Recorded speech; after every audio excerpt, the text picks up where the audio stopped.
খাবার টেবিলে সবুজ আর লাল আপেল রাখা, কোনটা নেবেন? আজ সেই রহস্যের পর্দা তুলব। ক্যালোরি, ফাইবার আর অ্যান্টিঅক্সিডেন্টের যুদ্ধে কে জেতে, চলুন জেনে নেওয়া যাক। সবাইকে স্বাগতম। আজকে আমরা জানব সবুজ আপেল আর লাল আপেলের মধ্যে আসলে কোনটা বেশি স্বাস্থ্যকর আর কোনটা আপনার জন্য বেস্ট চয়েস হতে পারে। নাম্বার 1, পুষ্টিগুণ তুলনা।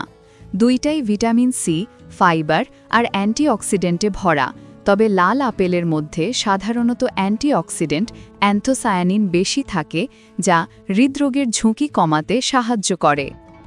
অন্যদিকে সবুজ আপেলের মধ্যে থাকে একটু বেশি ফাইবার এবং কম চিনি, যা ওজন কমানো বা রক্তে শর্করা নিয়ন্ত্রণে রাখতে সাহায্য করে।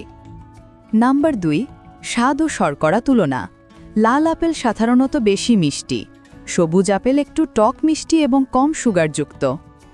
তাই যাদের ডায়াবেটিক বা যারা সুগার কম খেতে চান, তারা সবুজ আপেল খেলে বেশি উপকার পাবেন। নাম্বার 3, ক্যালোরি ও ডায়েট তুলনা। সবুজ আপেলে ক্যালোরি তুলনামূলক কম এবং ফাইবার বেশি, তাই যারা ওজন কমাতে চান তাদের জন্য সকাল বা বিকেলের স্ন্যাক্স হিসেবে সবুজ আপেল দারুণ। তাহলে কোনটি সেরা?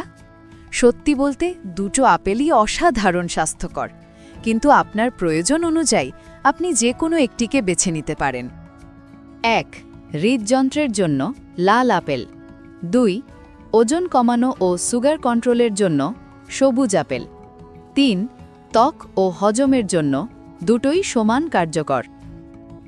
তাই প্রতিদিন অন্তত একটি আপেল খান, সে সবুজ হোক বা লাল। তবে আপনি শেষবার কোন আপেলটা খেয়েছেন নিচে কমেন্টে লিখে জানান। আর ভিডিওটি ভালো লাগলে লাইক দিন এবং এমন স্বাস্থ্য সম্পর্কিত আরও তথ্য জানতে চ্যানেলটি সাবস্ক্রাইব করুন। ধন্যবাদ।